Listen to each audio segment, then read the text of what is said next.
I'm Al Filreis, and this is PoemTalk at the Writer's House, where I have the pleasure of convening three friends in the world of contemporary poetry and poetics to collaborate on a close but not too close reading of a poem or poems. We'll talk, maybe even disagree a bit, and perhaps open up the verse to a few new possibilities, and we hope gain for a poem that interests us some new readers and listeners. And I say listeners because PoemTalk poems are available in recordings made by the poets themselves as part of our Pen Sound archive, writing.upenn.edu/pensound. The four of us here today to talk about two short poems by Tyrone Williams that appeared in the book published by Omnidawn in 2008 called On Spec. Our two poems appear in the first section of that book, and that section is called Esheneutics, Esheneutics. And the first poem, written by H. Self, or written by himself, is indeed the first poem in the section and the very first poem in the book. Cant, and that's Cant, C-A-N-T, without an apostrophe or an abbreviation, is our second poem, and it appears fourth in the book. Our recording of the two poems in Pen Sound comes from a reading Williams gave at the Bowery Poetry Club in December 2007, prior to the book's publication, as part of the Segue series. So here now is Tyrone Williams performing Written by H. Self and Cant. Written by H. Self. The signature public, the only avant-garde behind invention, wheelchairs in the street. Type A bleeds through the page, or screen it becomes. A pool as it were, one-drop rules. Individual talent divides tradition into ties, tenths, and nationalized tribes. Catch as catch can in market share erosion. Staggered leaves piggyback the gap. John Henry busted by Keaton. Gentlemen, E thinks, as the bespoken. It was the other kind of happy feet I wanted. Guess these shoes will have to have. Cant, for Thomas Green Bethune. There he blows, plus tusk, crushed into grins. Grins host too, guest of impish nature, her Fort Da jewels. Glassified behind blank opposable pupils, a habit perfected, perhaps memory, by for the dicey veil. Autodidact dialected stage in rent-to-rent crowded houses, a sea to harpoon terrible toms, tom-tom stutter, vac sea. Gone but for language, music, imitation, and perhaps memory. Owns no umbrella to forget to splay open like a bucket. Can't cast down, can't go singing in the there. Wow, there's so much here. I thought it might be a good way to start by sort of acknowledging the dense elusiveness of these poems, and maybe start with Written by H. Self, and maybe we can throw out on the table some of the allusions. Alan, you want to start with one? Just one? Well, let's go one each and go around a couple times. All right. Eliot, obviously. So, and it's tradition in the individual talent, leading into Du Bois and the Talented Tenth. Can you, in a sentence, say what Eliot is saying in that famous essay?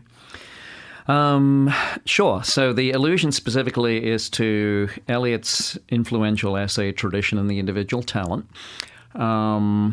And the core of that argument is to theorize what Eliot means by tradition as a way, really, of carving out a space for himself in the emergent map of modernist poetry.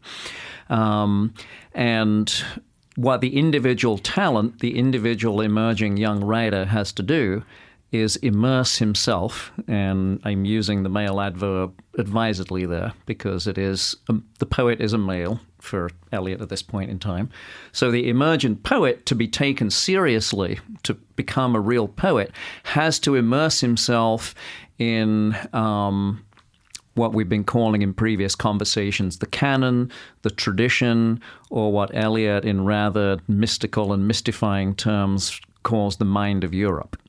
So essentially, if you're not saturated in 2,500 years of previous canonical writing, then you're not equipped to be a poet. Perfect lead-in, Herman. I was going to leave it open about which allusions we would each do, but I kind of hope you'll do written by himself, written by H. Self. So it's a really important allusion, no?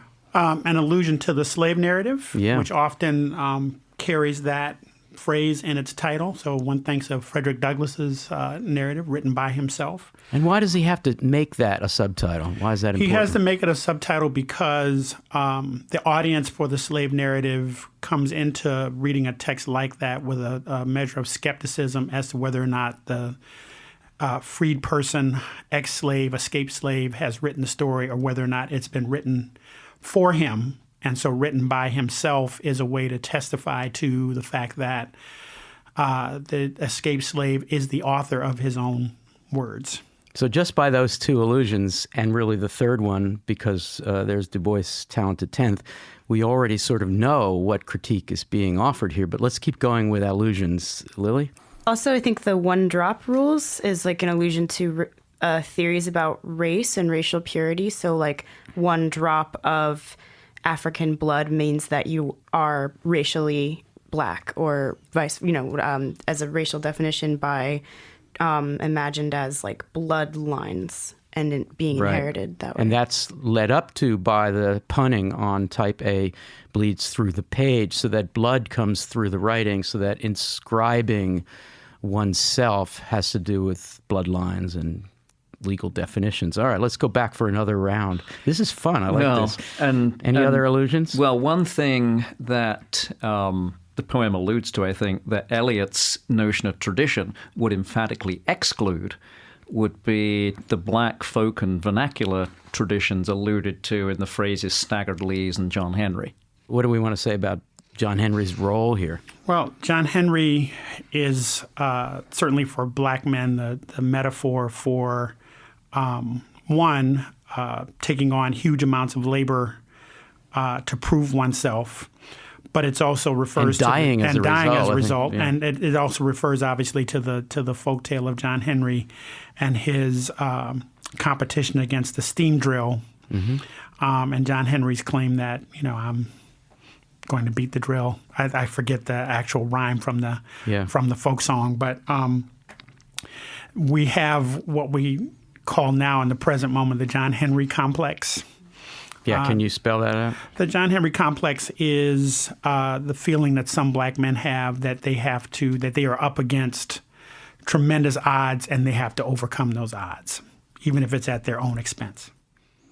So a mythic African-American folk hero who at the time was going against 19th century industrial mechanistic optimism and realism, because he was a throwback by using his body to do better than a machine did, but over time actually creates a tremendous amount of sympathy for those of us who really honor people who still work. He's a complicated figure, isn't he? Well, if you think about it, he's also a metaphor for the anxiety about being replaced. Right, which is an anxiety we all feel now. Right. Yeah.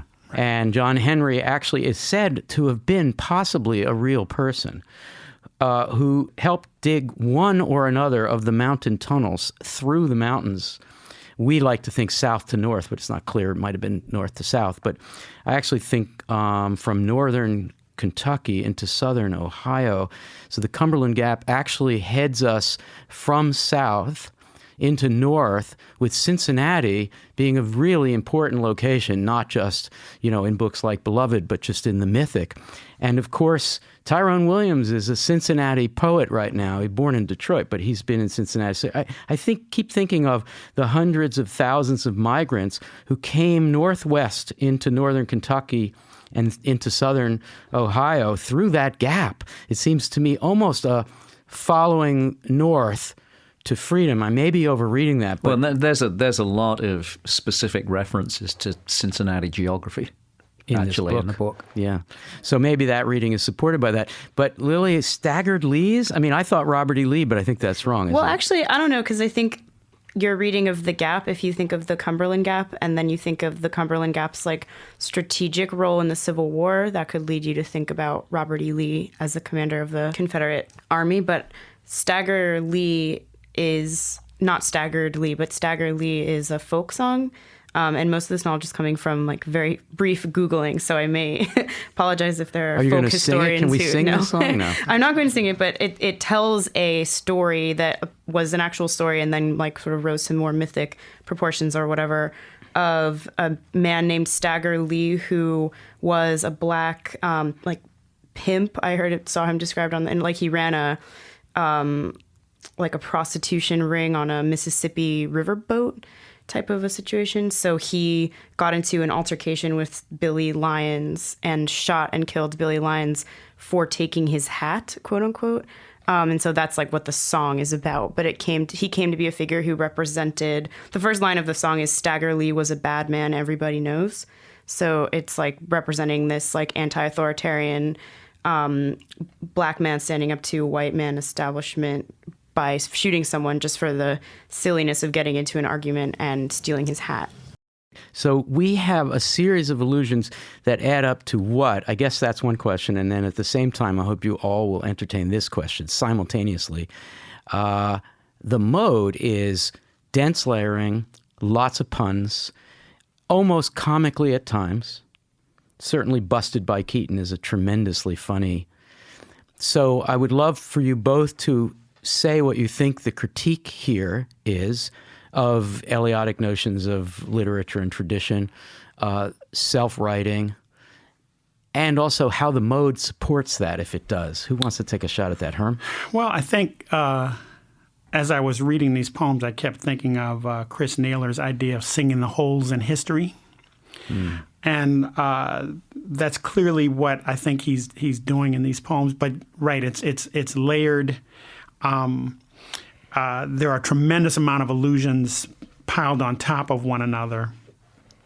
So the poem is a deep rumination on race and racial identity, but it's also about the ways that the myths of race and racial identity collide with how you perform racial identity. And performing here in a kind of writing. Right. Alan, what kind of writing would you say? If you were teaching your students this poem, what would you tell them about the kind of writing it is? I mean, one place it clearly comes from is language writing. Definitely. And but language writing has had many offshoots.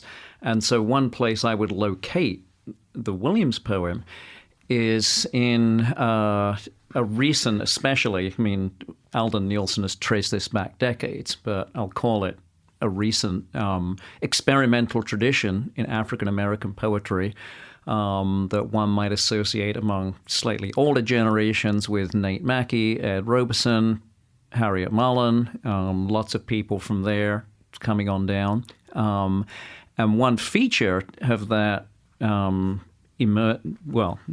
one feature of that experimental tradition, I mean, Russell Atkins and earlier, that's actually, we can go way back, and we can go back to Hughes, who I think is alluded to in this poem, actually. Where do you think? I'm playing with the idea that Happy Feet? Behind it was the other kind of Happy Feet I wanted. Well, there's the 2006 animated musical Happy Feet. Yes. But what I'm actually hearing underneath that is Hughes's "You Think It's a Happy Beat?" That's great. From Montage of a Dream Deferred.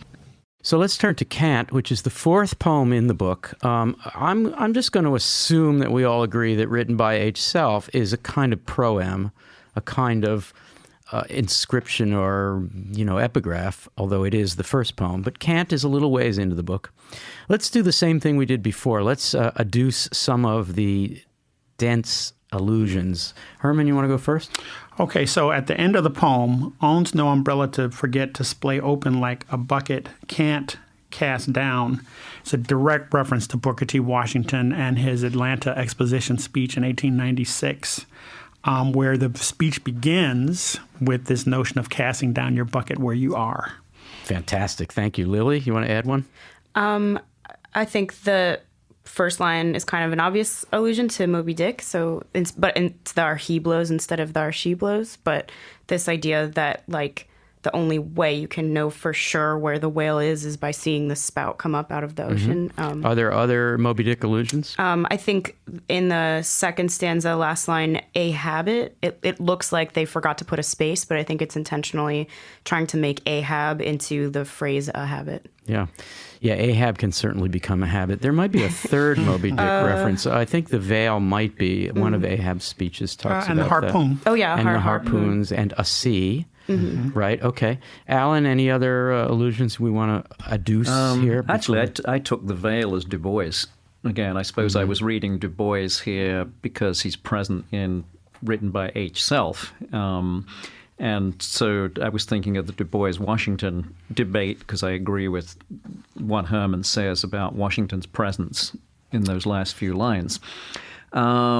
Should we talk about Thomas Green Bethune? Yeah, how about if I do that one? I mean, okay, I want to get into this game. So my allusion would be agree with everything said so far. So here's a really obscure one. So this guy, Terrible Tom, was a black singer and musician who did the title song for a Fred Williamson Western. And the title of that song in that movie was Boss Nigger. Wow. So Terrible Tom has possibly a triple reference, right? The one you just described. Yeah, I know at least three. Yeah, right, exactly. Then there's Thomas Green Bethune, who was not terrible, but who is a Thomas. And then there's, of course, the famous murderer who's still in solitary confinement. Yeah, I think he's the prisoner, like the longest held prisoner in solitary confinement. Exactly, and in prison became a leader of the Aryan Brotherhood, which is a prison gang. Thomas Green Bethune, African-American musical prodigy on the piano during the 19th century, what we now know as suffering from autism, and so had qualities of savantism. So he made an art seemingly without thought, and I think that's a real concern of Tyrone Williams in this book. Does anybody want to add to why did I say that how you make music, how unthoughtfully you make music is an interesting issue, Herman? Well, it gives the lie to the notion that people of European descent are inherently better able and better disposed to produce culture. If you can produce culture without thought, then the idea of white supremacy is invalidated. Pure imitation, right? Because Thomas Green Bethune was able to listen to piano as he wandered around, sort of banged the walls, and then suddenly reproduced it. So, you know. And he was also blind. So the idea, the sort of horrible kind of irony that, like, he literally had to be taught what his race was because he couldn't physically see the color of his skin. So this idea that, like, if there's any better example of how race is sort of a construction or really a fiction, like, it's this blind man who has to be told that he's black and that what that means. Who wants to deal with the title? So Cant is like an allusion to the by us just saying it on the radio, it sounds like we're saying can't as in the abbreviation for cannot, but it actually doesn't have unable to, although it doesn't have that apostrophe in the title. But it's also hypocritical or sanctimonious talk and usually like political. So political can't, meaning sort of like, I think like kind of pandering to your audience maybe, like I'll say anything to get elected even if it goes against my principles or party principles or whatever. And there's also an allusion to like a cantor in a church or musical sounds and singing. A song or a poem, indeed. So what do we do with that, Alan or Herman? That title, how does that work out? I mean, one thing I would like to add to what Lily said about Cant as a slightly more positive reading is the definitions of Cant that, say, Daniel Tiffany works with in Infidel Poetics and in a lot of his work, where Cant is a kind of in-group language or jargon or vernacular. So that's a slightly more positive sense of Cant, where it's empowering and it defines identity.